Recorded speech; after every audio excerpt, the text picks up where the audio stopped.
शूद्र चाहे कितना भी वेदों का ज्ञाता क्यों न हो, शास्त्रों का ज्ञाता क्यों न हो, शूद्र कभी पूजनीय नहीं है। ब्राह्मण हर हाल में पूजनीय है। तुम अपने आप को ऊंचा कहते हो, हमें कोई तकलीफ नहीं है। दर्द तब होता है जब हमें और हमारे सतगुरों को, हमारे समाज को नीच दिखाते हो। इसलिए मैं सभी भारतीयों से निवेदन करता हूं कि इन जैसे ढोंगियों को करारा जवाब दिया करें।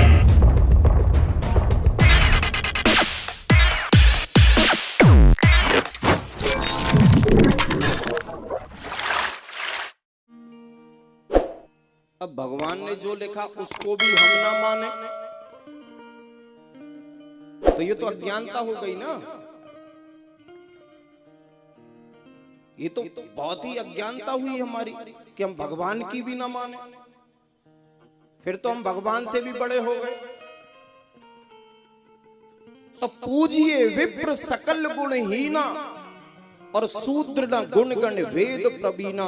शूद्र चाहे कितना भी वेदों का ज्ञाता क्यों ना हो, शास्त्रों का ज्ञाता क्यों ना हो, शूद्र कभी पूजनीय नहीं हो सकता।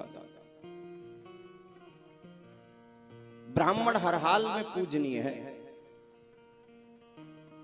बोलो जय श्री कृष्ण। प्यारे देशवासियों, सुना आपने जे डोंगी बाबा कैसे नफरत फैला रहा है और शरेआम बोल रहा है कि शूद्र कितना भी गुणी ज्ञानी क्यों ना हो, कितना भी समझदार क्यों ना हो, कितना भी धार्मिक ग्रंथों का, वेदों शास्त्रों का ज्ञाता क्यों ना हो, शूद्र शूद्र ही रहता है, वो कभी भी पूजने लायक बन ही नहीं सकता। वो दूसरी बात बोली है, ब्राह्मण कितना भी ना समझ क्यों ना हो, कितना भी अज्ञानी क्यों ना हो, उसको अपने धार्मिक ग्रंथों शास्त्रों का कुछ भी ज्ञान ना हो, ब्राह्मण फिर भी पूजने लायक है। और इसने एक श्लोक पढ़कर सुनाया है, बोला है कि ये बात मैं नहीं कह रहा, हमारे धार्मिक शास्त्रों में, धार्मिक ग्रंथों में लिखी है, हमें तो माननी पड़ेगी। मानेंगे हम तो इसको।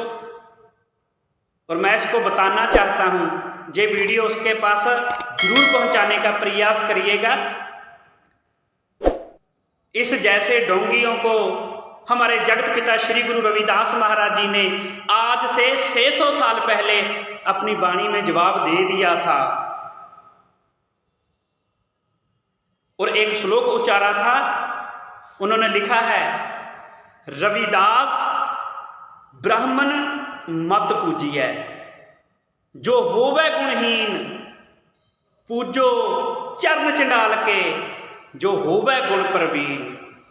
गुरु रविदास महाराज लिखते और कहते हैं, ऐसे ब्राह्मणों को कभी नहीं पूजना चाहिए जो गुणहीन ना हो, जो अज्ञानी हो, जो ना समझ हो, उनकी पूजा कभी नहीं करनी चाहिए।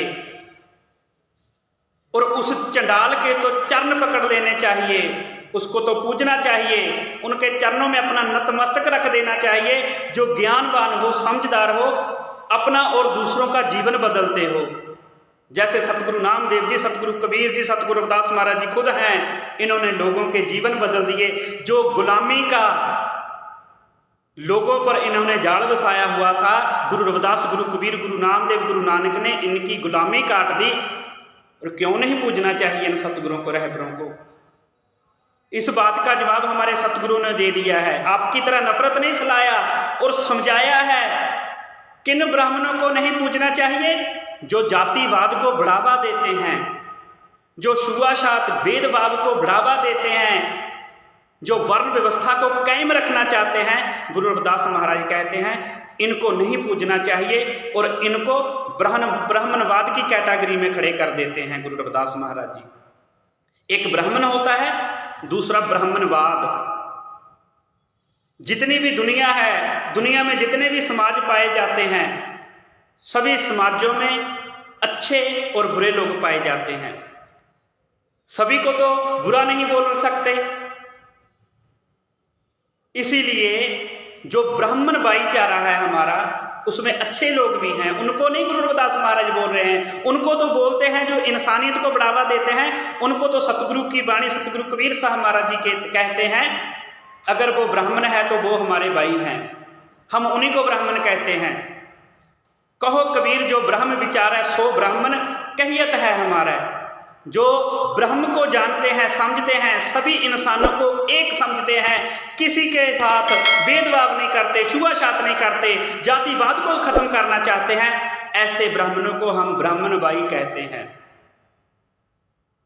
और ब्राह्मणवाद जो नफरत फैलाते हैं जैसे इसने फैलाई, जो छुआछूत, भेदभाव, जाति प्रथा को बढ़ावा देते हैं, वर्ण व्यवस्था को कायम रखना चाहते हैं, गुरु रविदास महाराज कहते हैं इनको कभी नहीं पूजना चाहिए।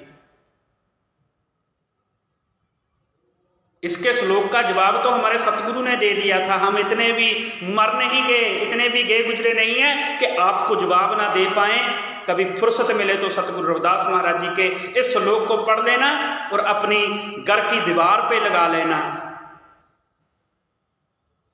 तुम अपने आप को ऊंचा कहते हो, हमें कोई तकलीफ नहीं है। दर्द तब होता है जब हमें और हमारे सतगुरों को, हमारे समाज को नीच दिखाते हो। शूद्र किसे कहते हो? किसको कहा तुमने शूद्र? ये पूरा भारत समझ रहा है, अब तो पूरी दुनिया को पता लग गया है कि किसने जात बनाई, किसने ये वर्ण व्यवस्था बनाई, किसने भारत को तोड़कर रखा है। इसलिए मैं सभी भारतीयों से निवेदन करता हूं कि इन जैसे ढोंगियों को करारा जवाब दिया करें, ताकि जो हमारे भाईचारे को कोई भी तोड़ ना सके।